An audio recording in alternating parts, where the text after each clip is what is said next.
नमस्कार दोस्तों। जैसे कि बहुत आप लोगों ने सुना होगा कि आपको अमीर बनना है तो नेटवर्क मार्केटिंग ज्वाइन कर लीजिए। भिखमंगा टाइप के लोग जो होते हैं जिसके पास कुछ करने की क्षमता नहीं होती है, उन लोग भी जाके नेटवर्क मार्केटिंग में ज्वाइन कर लेते हैं। आपको कुछ वीडियो दिखाते हैं, देखिए किस तरह है। इसमें इन लोग किस तरह दिख रहे हैं। ये लोग इतना रूखा सूखा दिख रहे हैं कि खाने का लल्ला पड़ा हुआ है, और ये लोग कहते हैं कि मेरे पास ऑडी कार है, तो स्कूटी मिला है, बाइक मिला है। ये लोग भाड़े का आदमी हायर करके नेटवर्क मार्केटिंग में, और उसके बाद उसका फंडा स्टार्ट करते हैं आदमी का ठगने के लिए। उसके बाद दोस्तों, नेटवर्क मार्केटिंग में जो बंदा एक बार फंस जाता है उसको दो बंदा फंसाना ही पड़ता है। क्योंकि अगर आप दो बंदा नहीं फंसाइएगा तो फिर आपका 20,000 पैसा फंसा है, 20,000 रिटर्न कैसे होगा।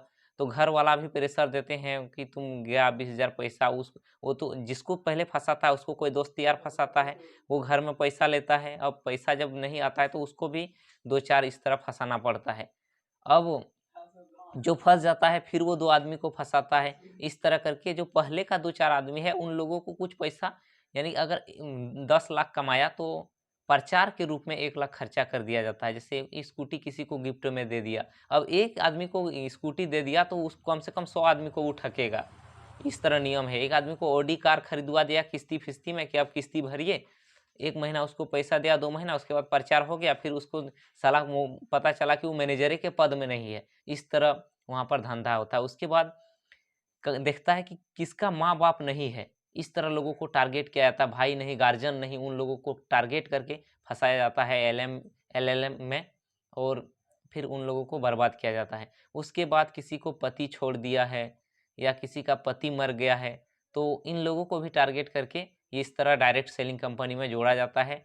और जब ये लोग फंस जाते हैं तो दो चार और जोड़ते हैं और अपना ज़िंदगी बर्बाद करते हैं।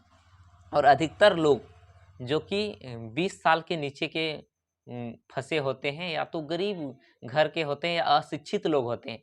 आप डायरेक्ट सोचिए कि अगर आपका कंपनी उतना अच्छा होता तो आपको आदमी जोड़ने का क्या ज़रूरत होता। टाटा अंबानी आज तक किसी को जोड़े हैं? उसका सामान तो अपने बिक रहा है। लेकिन ये लोग करते हैं, इस इन लोग का अगर आप सामान देखिएगा, सामान का दाम 2700 2800, आप पूछिएगा इतना दाम का है सामान का, तो बोलेगा ये हमारा अपना सामान है, इसका जैसा किसी में काम नहीं होता है। भाई आप सोच के देखिए, अगर इस सामान में इतना दम होता तो आज टाटा का सामान देखिए, उसके बाद जियो का देखिए, उसके बाद आयुर्वेदिक में अगर आप पतंजलि का देखिए, या बहुत सारा कंपनी है, लाइफ बॉय, ये वो, तो इन लोगों का सामान आप देख लीजिए और इन लोगों का सामान देखिए कि क्या डिफरेंस मिलेगा। तो ये कुछ नहीं है, सिर्फ 20 से 30 गुना ज़्यादा सामान का दाम करके इन लोग अपना बंदा को फंसाते हैं और दूसरे का ज़िंदगी बर्बाद करते हैं। आप कभी भी एलएम में जोड़ने से पहले 100 बार सोच लीजिए। ये लोग क्या करते हैं, कभी किसी का गाड़ी में फ़ोटो दिया तो एकदम जैकेट वैकेट पहन के फ़ोटो दिया, इसी में आदमी फँस जाते हैं। और ये वीडियो भी आपको हम दिखाएँ कल कि किस तरह पहले आदमी झांसा दे के एकदम गाना-वाना सेट करके बोला जाता है कि हम इतना किए, उतना किए। इस तरह ये सिर्फ़ एक है, इस तरह कइयों है।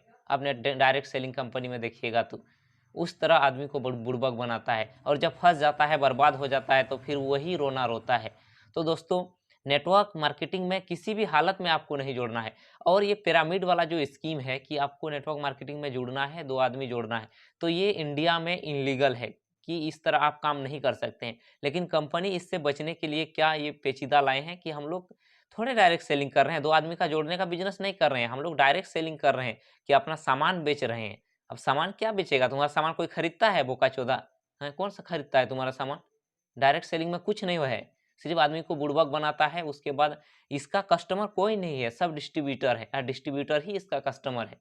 सिर्फ वही लोग बुड़बक बन जाता है। अब क्या करेगा, 2 आदमी को फँसाएगा, 4 आदमी को, फिर वो लोग भी बर्बाद हो जाएगा। मेरा गाँव का एक लड़का बेचारा 2 लड़का गया था, ये लोग भी बर्बाद होके आ गया। 20,000 अपना माँ का ज्वेलरी जो है उसको बंधक रख के, तो कोई अपना बाइक किस किसी के पास दे के 5% महीना के हिसाब से, यानी 1 साल में 60% ब्याज दर, उस हिसाब से लेके वो एक वहाँ गया काम करने। उसके बाद बर्बाद हो गया। 3 महीना काम किया, बोला 3 महीना आप 20,000 दीजिए, 3 महीना ट्रेनिंग कीजिए। ट्रेनिंग करने के बाद पता चला कि ये तो कंपनी फ्रॉड है, सिर्फ़ इस तरह जोड़ना है। तो वो लड़का को पता चल गया और लड़का घर आ गया। तो देखिए किस तरह बर्बाद हुआ। अब उसको वहाँ फिर 15% ब्याज दर लग गया। उसके बाद छोड़ाएगा, तो तुरंत नहीं छोड़ा पाया, तो फिर कुछ ज़्यादा लगा। इस तरह करके ज़िंदगी बर्बाद करके ही छोड़ता है। लगभग 8 से 9 महीना पहले बुलाया गया था। इस यहाँ पे नहीं, गया में बुलाया गया। क्या क्या बुलाया गया था? बोला था कि यहाँ पे बहुत अच्छा काम है, जैसे कि नौकरी जैसा होता है ना, सरकार द्वारा गवर्नमेंट द्वारा काम मिल जाए, उसके लिए कुछ खर्चा होगा पैसा वैसा। तो हम बोले थे कितना होगा, बोला कि 20,600 रुपया खर्चा होगा और बहुत अच्छा काम है, सेटल हो जाएगी, परमानेंट काम है। ऐसे बोल के बुलाया था हम, और बुलाने के बाद रूम में लाने के बाद बोला कि किसी से बात नहीं करना और किसी को नहीं बताना कि हाँ हम यहाँ काम करने आए हैं या क्या है नहीं। उसके बाद हमको ऑफिस ले गया, तो ऑफिस में भी बोला कि एकदम पूरा डर के रहो, उसमें डरा देता है पूरा रूम कि किसी से बोलना नहीं, इधर उधर देखना नहीं। और जब फॉर्म भरने के लिए मांगे ऑफिस से, तो फॉर्म भी भरने नहीं देता है, बोलता है कि हम लोग भर देंगे। तो नहीं, एक भी थोड़ा सा गलत हो जाएगा तो दोबारा फॉर्म 600 रुपया में खरीदना पड़ता है। इसकी वजह से भरने भी दिया और भर के फिर तुरंत वहाँ रूम में लेके गया ऑफिस में इंटरव्यू लेता है। और अगर आप सवाल का जवाब नहीं भी दे पाइएगा तो बोलेगा कि हाँ आपका काम हो गया, जाइए, 2-3 दिन आपका ट्रेनिंग होगा, उसके बाद आपका काम स्टार्ट हो जाएगा। सरकारी जॉब